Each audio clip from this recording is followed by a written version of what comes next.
reer Wajeer السلام عليكم waan dareensanahay inaa orax fadhidaan oo daalantihiin marka aniina waqti kooban aan soo qaadanaa oo aad u yar si aan qoraxdan indhigno marka reer Wajeer aad baa u mahadsantihiin halkan baan inga salaamayaa waxaan rabaa mahad weyn inaan u celiyo muheshimiwa Aadan Daawud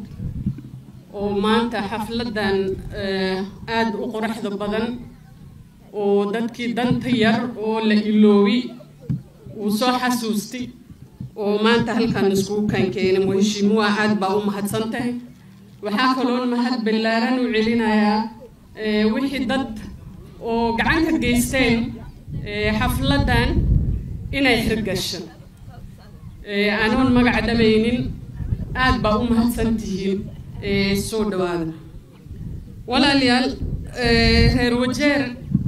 inti hooyo mise aabo oo ciyaalkeenti aad baa u mahadsantihiin hadaa fiirisid maanta xafladan waxay ka koobantay wax la dhahaa don't hide me hadaa af Soomaali ku fisirtid waxa weeyaan hay qarinin yaa la qarinayaa maxaana loo qarinaynin marka hay qarinin waa ciyaal yar oon hadli karin oo kule hay qarinin bulshada itus hawaarku maan imaadin duco baan ku imaaday soma duco soo kuma imaadin markii gabadha walaasheen oo halkan ka hadlaysay aad bay uga hadashay anigu waxaan u malaynaa markii labaad oon xafladda noocan ka soo qayb galaya weeyaan maalintan u horeysay aad baan u ooyay maanta naftinkeeda halkan inaan ku ooyo ma rabi marka waxaan rabaa muddo aad u yar leh inaan hadlo maalintaas intii joogtaa xasuusata aad baan u ilmay marka ilmahan waa ilmo bulshada ka mid oon annaga dhalnay hooyo haddaati waa dareemi kartaa waxyaalahan ka hadlaya marka hooyo dhinkan waxaan rabaa inaan ila hadlo haddaad dareensan tahay cunug mise ciyaal yar oo noocaas oo qabtid oo odigu ka tagay ha isqarinin cunugii bulshada u soo saara meelo badan oo lagu xinaaneeyo oo meeshan ka mid tahay ayaa jirta iskeen ilaahaygii uunti baa irsaaqaya soo saasmo midii kale annaga madaxda waan fadhinaa maanta aad baan u qiirooday markii gabadha walaashii hadlaysay waxyaalihii ka hadlaysay ilmahan waa ilmo annaga naftinkayna mas-uulkoodana saaran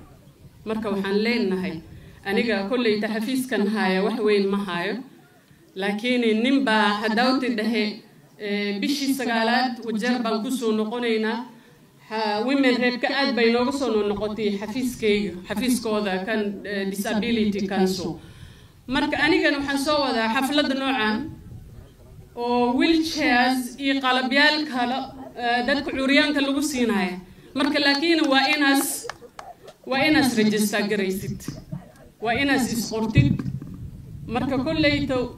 waa in soo sheegaya sida isku qoraysid qoraalkan ugu socdaa insha Allah waxaana ka codsanayaa donors halkan fadhiyaan inay garab qabtaan maalinta ciida waa in soo yeeri doonaa si aan ugu caawiyaan walaalaheen waxay sheegeen inay Mandera u socdaan waxaan ka codsanayaa Mandera marka ka soo noqotaan Wajeer waa 6 constituency ani county MP aan ahay gobolaha kale Wajeer inaan nala booqataan ilmaha sidaan camal nala fiirsan midii kale waxay dhahaan every individual is a potential disabled person waxay ka mid tahay